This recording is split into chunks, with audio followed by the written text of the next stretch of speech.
বন্ধুরা, আজ আমি এমন এক শক্তির কথা বলবো যা পাহাড় টলাতে পারে, অন্ধকার দূর করতে পারে আর অসম্ভবকে সম্ভব করে তুলতে পারে।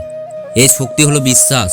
আমরা সবাই জীবনে কোনো না কোনো সময় হতাশ হই, পথ হারাই, তখন আমাদের মনে হয় সব শেষ। কিন্তু ঠিক সেই মুহূর্তে ইতিহাসের পাতায় অমর হয়ে থাকা দুই জীবন আমাদের নতুন করে পথ দেখায়। তারা হলেন শ্রী রামকৃষ্ণ পরমহংসদেব এবং শ্রী শ্রী মা সারদা দেবী। শ্রী রামকৃষ্ণের জীবন ছিল এক জ্বলন্ত উদাহরণ। তিনি মা কালীকে পাথরের মূর্তি মনে করতেন না, তিনি তাকে নিজের জীবন্ত মা ভাবতেন। আর এই অটল বিশ্বাসই তাকে মা কালীর দর্শন এনে দিয়েছিল। ভাবুন তো, আপনার কোনো স্বপ্ন, আপনার কোনো লক্ষ্য, সেখানে যদি আপনি রামকৃষ্ণের মতো শিশুর সারল্য আর ব্যাকুলতা নিয়ে বিশ্বাস রাখতে পারেন, তাহলে কি সেই স্বপ্ন অধরা থাকবে?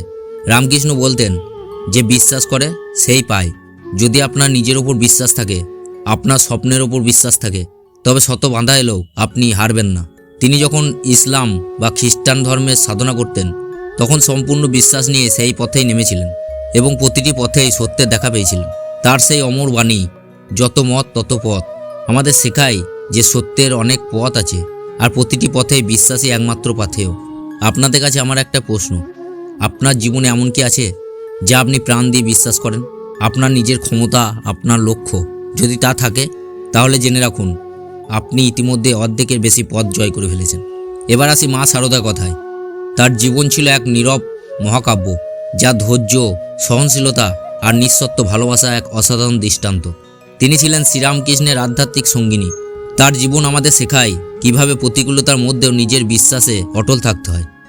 মা সারদা একাকী গভীর জঙ্গলে পথে যাচ্ছিলেন যখন ডাকাতরা তাকে ঘিরে ধরেছিল, কিন্তু তিনি ভয় পাননি। তিনি তাদের বাবা আর মা বলে সম্বোধন করেছিলেন। তার নির্মল বিশ্বাস আর ভালোবাসা ডাকাতের হৃদয় পরিবর্তন করে দিয়েছিল। তাদের মনে হয়েছিল এ কোনো সাধারণ নারী নয়, যেন সাক্ষাৎ দেবী। আমাদের জীবনেও এমন অনেক ডাকাত আছে, হতাশা, ব্যর্থতা, অবিশ্বাস। মা সারদার মতো আমরাও কি পারি না সেই নেতিবাচক শব্দগুলোকে ভালোবাসা আর বিশ্বাস দিয়ে জয় করতে? তিনি বলতেন, যদি শান্তি চাও তবে কারো দোষ দেখো না। এর মানে এই নয় যে আপনি অন্যায়কে সমর্থন করবেন।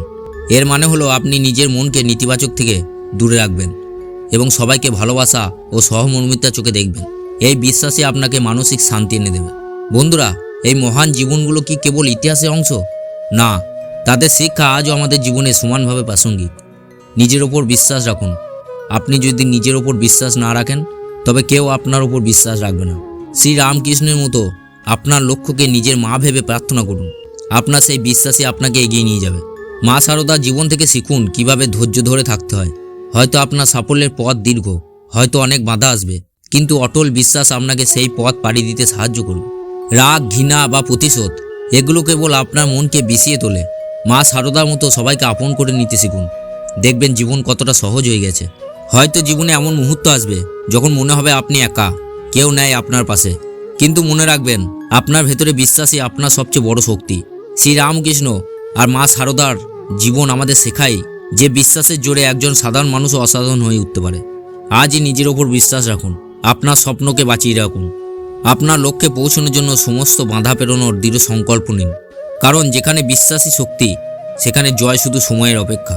আর সবশেষে আপনাদের বলবো, এই ভিডিওটি কেমন লেগেছে কমেন্ট বক্সে জানাবেন। আর ভিডিওটি যদি ভালো লাগে, ভিডিওটিতে একটি লাইক দিয়ে পাশে থাকবেন। আর এই ভিডিওটি এমন কাউকে শেয়ার করুন যারা হয়তো নিজের ওপর বিশ্বাস হারিয়ে ফেলেছে। আর সবশেষে চ্যানেলটা সাবস্ক্রাইব করতে ভুলেন না।